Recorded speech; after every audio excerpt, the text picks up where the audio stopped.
नमस्कार बच्चों, हर हर महादेव। ओके, तो चलिए महादेव का नाम लेते हुए हम लोग आज एक नए लेक्चर की शुरुआत करेंगे। लेक्चर नंबर 21 है, जो कि न्यूमेरिकल बेस्ड है, जो कि हम मोल फ्रैक्शन पढ़ चुके थे ना। मोल अंश, जिसे आप मोल प्रभाज भी कहते हैं या मोल अंश भी कहते हैं, ठीक है।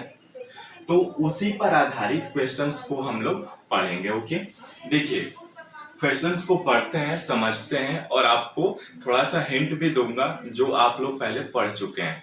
अब बाकी जो पुराने बच्चे हैं वो तो देखे ही हैं, जानते भी हैं, आप हल भी कर सकते हैं। देखिए कह रहा है ये अभिक्रिया है, ठीक है, ये एक रिएक्शन है। देखिएगा ध्यान से इस रिएक्शन को, आपने पिछली कक्षाओं में पढ़ा होगा। ये किस प्रकार के रिएक्शन है? अभिक्रिया है। अमोनिया का ये निर्माण हो रहा है ना, नाइट्रोजन और हाइड्रोजन मिल करके अमोनिया का निर्माण कर रहे हैं। और देख रहे हैं ये एरो दोनों तरफ, यानी ये क्या है, एक बार प्रोडक्ट मिल करके जो नया उत्पाद आपके जो रिएक्टेंट है, अभिकारक मिल करके उत्पाद बना रहे हैं और उत्पाद से भी आप अभिकारक बना ले रहे हैं, ठीक है। यानी इसको हम इक्विलिब्रियम कहा जाता है, साम्यावस्था पर, ठीक है।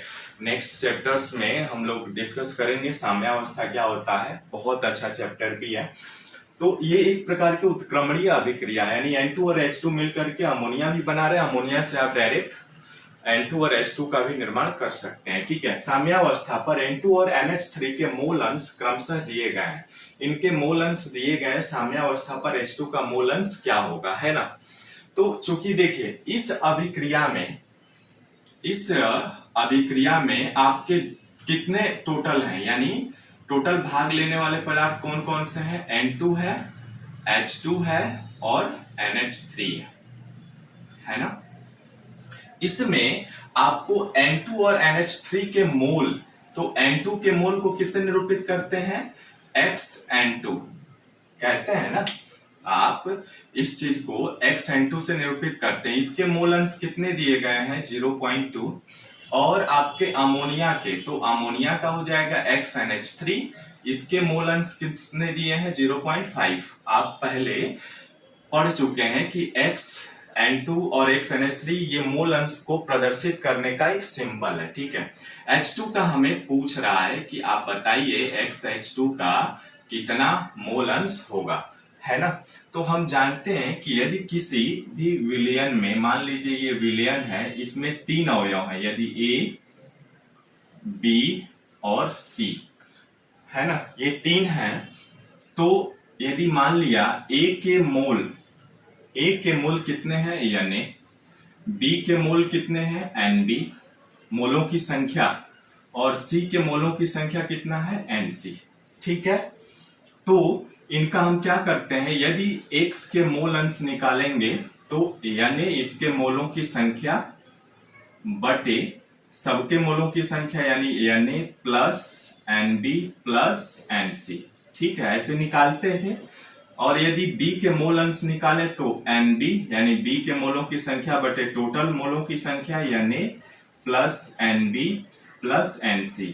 ये आपको थोड़ा सा हिंट दे रहा हूं, जो आप पढ़े, यदि भूल गए हैं तो रिकैप कर लीजिए, ठीक है। और यदि C के मोल अंश की गणना करना हो तो C के मोलों की संख्या बटे टोटल मोल, यानी Na plus Nb plus Nc, ठीक है।